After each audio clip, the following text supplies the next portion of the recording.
Lula demite presidente da Caixa Econômica Federal para nomear indicado do Centrão. Com alíquota de 8%, a Câmara deve votar ainda hoje. Imposto para os super ricos. E você vai ver também.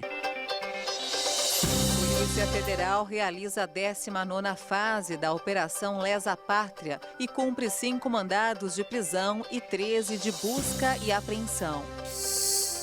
Conflito no Oriente Médio. O primeiro-ministro de Israel diz que o país está se preparando para uma invasão por terra em Gaza. Terceira colocada na eleição da Argentina declara apoio ao ultraliberal Javier Milei. Temporada de cruzeiros deve ter impacto de mais de 5 bilhões de reais na economia brasileira. Temporada de cruzeiros deve ter impacto de mais de 5 bilhões de reais na economia brasileira. Agora, no Jornal das 18h30.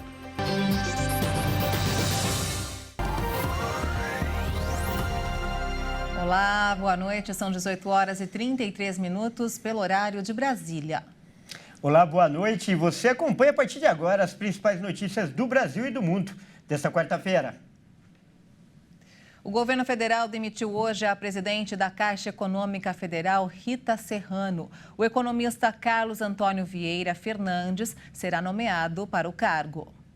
O presidente Lula se reuniu nesta quarta-feira com Rita Serrano e agradeceu seu trabalho e dedicação no exercício do cargo. Um comunicado à imprensa disse que Serrano cumpriu na sua gestão uma missão importante de recuperação e cultura interna da Caixa Econômica Federal, com a valorização do corpo de funcionários e retomada do papel do banco em diversas políticas sociais. Ela foi a 4ª mulher a presidir a instituição, sendo a 2ª empregada de carreira. O economista Carlos Antônio Fernandes é aliado de Arthur Lira e vai assumir a presidência do banco ofertando crédito na economia e na execução de políticas públicas em diversas áreas sociais, culturais e esportivas. A mudança no comando do órgão acontece em um momento em que a Câmara dos Deputados se prepara para a votação do projeto de taxação das offshores e fundos exclusivos e em meio a discussões sobre a reforma tributária. Como a gente viu aí, a mudança no comando da Caixa acontece no mesmo dia em que a Câmara dos Deputados deve votar o projeto de lei que prevê cobrança de impostos dos chamados super ricos. A proposta trata da tributação dos investimentos de pessoas físicas do exterior, as chamadas offshores. E a aprovação da matéria é considerada vital para o governo. O ministro da Fazenda, Fernando Haddad, se reuniu hoje pela manhã com o presidente da Câmara, Arthur Lira, para garantir o andamento do projeto na sessão desta quarta-feira. Os chamados fundos exclusivos serão tributados em 8% de imposto de renda. O número foi definido após acordo entre os partidos da base aliada para aprovar o projeto de lei de tributação dos investimentos offshore para fora do país e dos fundos exclusivos, que são os investimentos com poucos cotistas. O relator do projeto, o deputado Pedro Paulo, fez uma última rodada de conversas com os partidos políticos para explicar o projeto e informar sobre as mudanças. A alíquota de 8% valerá também para a atualização dos bens investidos no exterior, como imóveis. O número é um meio termo entre o que pediu o ministro da Fazenda, que foi 10%, e o que defendia o presidente da Câmara, Arthur Lira, que era 6%. A expectativa do governo é aumentar a arrecadação em 7 bilhões de reais. A Polícia Federal cumpriu hoje 5 mandados de prisão e 13 de busca e apreensão em mais uma etapa da Operação Lesa Pátria. Segundo a Polícia Federal, há mandados sendo cumpridos nos estados de Mato Grosso, São Paulo, Rio de Janeiro e no Distrito Federal. Essa é a 19ª fase da Operação Lesa Pátria, iniciada em janeiro. A etapa atual mira tanto os participantes dos atos golpistas quanto os seus incentivadores. Entre os alvos das buscas está o primo de 3 filhos do ex-presidente Bolsonaro, Léo Índio. No fim de janeiro, a Polícia Federal já tinha feito buscas em endereços dele em Brasília e no Rio de Janeiro.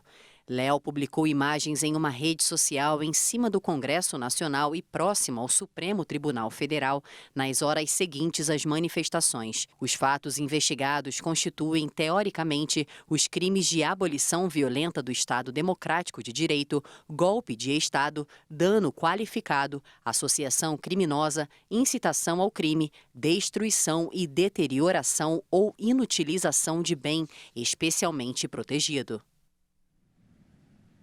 E a Justiça liberou quase 2 bilhões de reais de atrasados a aposentados do INSS. O valor corresponde à revisão de aposentadorias, auxílios-doença e pensões. O Conselho da Justiça Federal liberou mais de 1 bilhão e 900 milhões de reais atrasados para quase 123 mil beneficiários da Previdência que conseguiram a concessão ou a revisão do benefício na Justiça.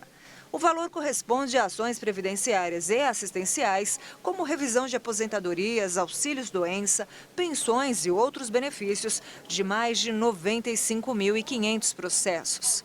O pagamento deve ser feito de acordo com o cronograma de cada Tribunal Regional Federal. O montante é referente às requisições de pequeno valor de julho deste ano. São valores atrasados de até 60 salários mínimos. Neste ano, até R$ 79 mil serão pagos em ações propostas no Juizado Especial Federal. Acima deste valor são os chamados precatórios. Para receber o pagamento, o processo precisa ter sido finalizado sem possibilidade de recursos do INSS, o chamado trânsito em julgado. É preciso ainda que a Justiça tenha concedido a ordem de pagamento, a requisição ou a autuação do processo. A consulta deve ser feita com o advogado responsável pela ação ou no site do Tribunal Federal, que também vai mostrar a data em que a ordem de pagamento foi emitida pela Justiça. E vamos agora ao mercado financeiro. O dólar fechou em alta nesta quarta-feira, após ter passado parte da manhã oscilando entre altas e baixas. Além de repercutir em resultados corporativos referentes ao terceiro trimestre do ano, investidores continuaram a monitorar os riscos geopolíticos e o rendimento dos títulos públicos norte-americanos. Ao final da sessão, a moeda norte-americana avançou 0,17% e encerrou o dia cotada a R$ 5,00 na venda. Já o Ibovespa, o principal índice acionário da Bolsa de Valores brasileira, a B3, fechou em queda de 0,82% aos 112.830 pontos. E após 4 meses de ganhos, a confiança do consumidor no Brasil caiu em outubro. O indicador registrou o menor nível desde junho. O índice de confiança do consumidor recuou 3,8 pontos em outubro e foi para 93,2 pontos, o menor nível do índice desde junho deste ano, quando ele chegou a 92,3 pontos. Segundo a Fundação Getúlio Vargas, depois de 4 altas seguidas, a confiança do consumidor brasileiro tem queda, que pode ser reflexo de uma desaceleração econômica e temores quanto à estabilidade do mercado de trabalho. Em outubro, houve piora na avaliação sobre o momento presente, com o índice de situação atual baixando 0,7 ponto para 82,5 pontos. Também caiu o índice de expectativas, que cedeu 5,8 pontos e foi para 100,9 pontos. De acordo com a FGV, o componente do índice geral que mede o otimismo em relação à situação econômica futura foi o que mais influenciou a piora da confiança neste mês. E veja a seguir, primeiro-ministro de Israel diz que o país está se preparando para uma invasão por terra em Gaza. E ainda, a temporada de cruzeiros deve ter impacto de mais de 5 bilhões de reais na economia brasileira. Nós voltamos em instantes. Até já.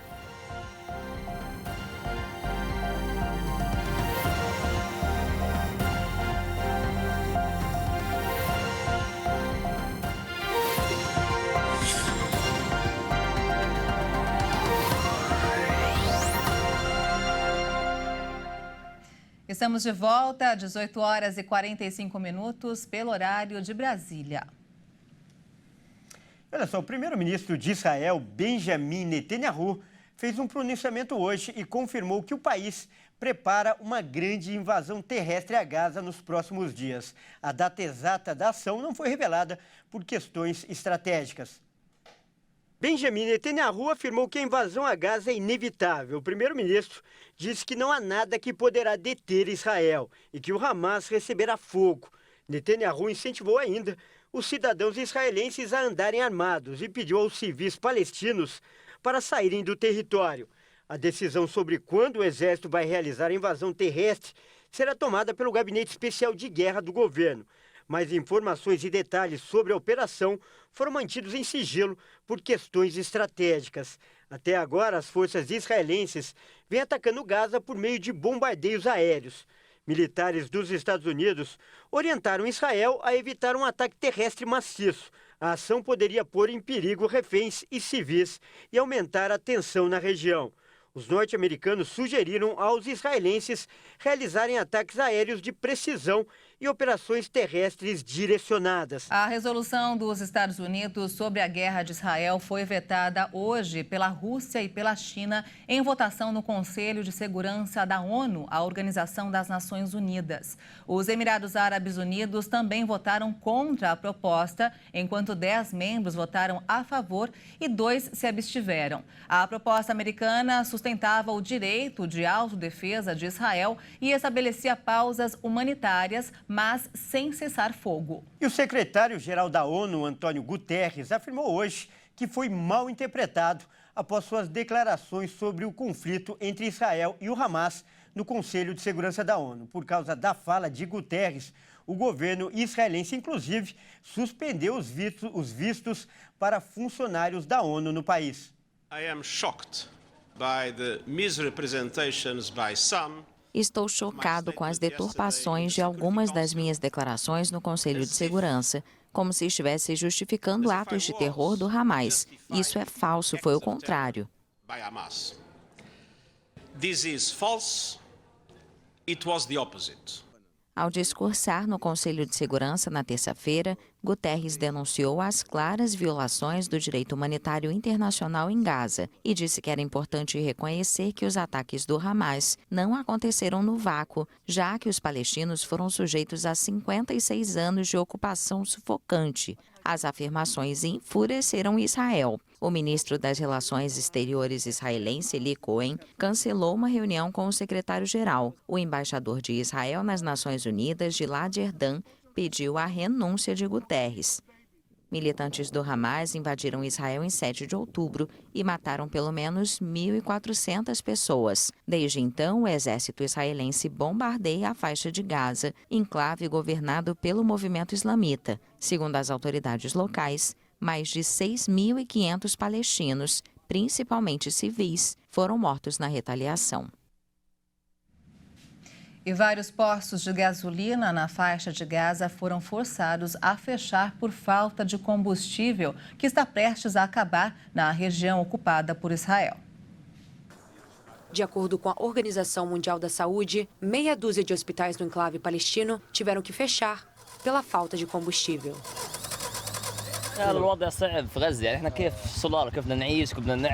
A situação é difícil em Gaza. Como podemos viver sem combustível, sem pão, sem farinha? A situação é muito difícil. Nós, motoristas, não sabemos o que fazer. Não podemos entrar em contato com os proprietários dos postos de gasolina. Há pouco combustível para ambulâncias e vans que transportam feridos e mártires. O pequeno território onde vivem 2,4 milhões de pessoas está sob bloqueio israelense por terra, mar e ar desde que o Hamas assumiu o poder em 2007. O bloqueio se intensificou após um sangrento ataque do Hamas ao território israelense em 7 de outubro, que deixou mais de 1.400 pessoas mortas, a maioria civis. Além disso, cerca de 220 reféns foram levados para Gaza e apenas 4 foram libertados. Desde então, Israel tem bombardeado o território controlado pelo Hamas e cortado o fornecimento de água, eletricidade e alimentos. De acordo com o Hamas, mais de 6.500 pessoas, grande parte civis, foram mortas na faixa de Gaza durante os bombardeios de retaliação.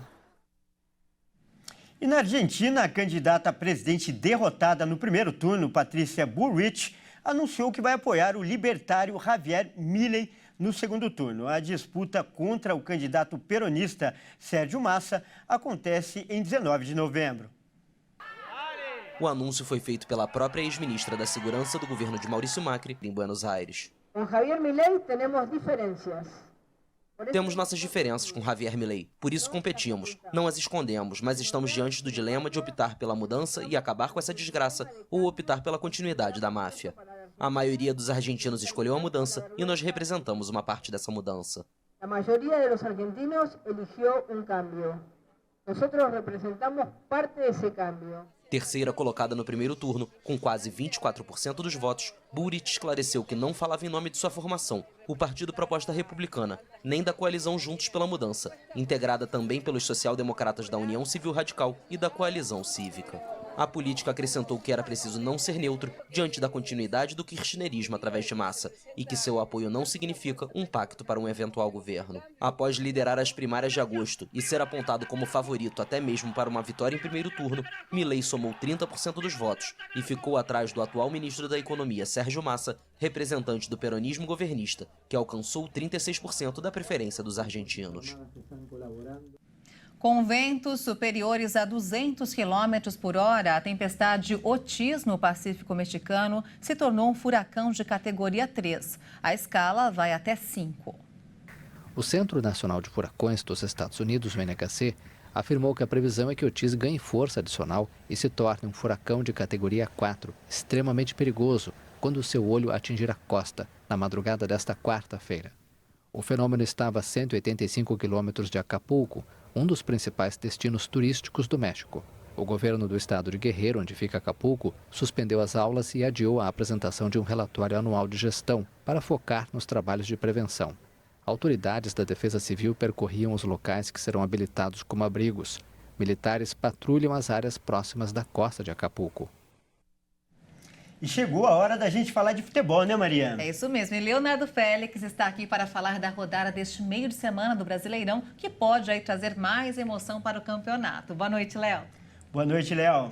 Boa noite, Kleber. Boa noite, Maria. Boa noite a todos vocês que assistem ao Jornal das 18h30. A 29ª rodada do Brasileirão terá a folga do líder Botafogo. O jogo contra o Fortaleza, que seria realizado na terça-feira no Castelão, foi remarcado, mas ainda sem a data definida. E com isso, a diferença do primeiro colocado para o segundo RB Bragantino e para o terceiro Flamengo pode cair ainda mais, trazendo mais emoção para o campeonato.